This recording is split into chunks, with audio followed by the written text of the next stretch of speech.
Grandma's Monopoly Money Madness.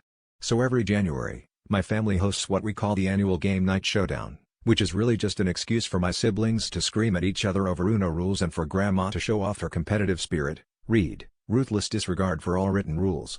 This year started out normal enough, chips on the table, Dad trying to explain Settlers of Catan for the 8th time, and Grandma quietly stacking her Monopoly money into neat little bundles, as if preparing for a hostile takeover of Boardwalk.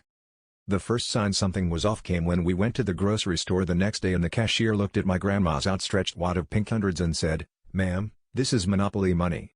Without missing a beat, Grandma replied, "Well, you accepted my coupon last week for free parking." We thought it was a one-time thing, but then she tried to buy stamps at the post office with a yellow $50 bill and winked at the clerk, who just stared at her like he was trying to figure out if this was a new government stimulus.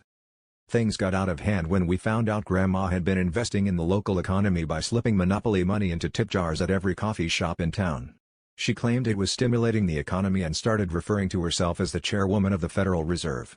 At this point, my parents decided it was time for an intervention, but Grandma just barricaded herself in her room with the entire board game shelf and screamed through the door, "You'll never take me alive. I know my rights," according to the community chest. Now all our board games are locked in a safe, and Grandma says it's for tax purposes. She's even started filing her own W-2 forms, listing her occupation as full-time banker, freelance. I guess it's true what they say, in this family, you've got to be careful with your assets, because with Grandma, there's always a chance they'll get boardwalked.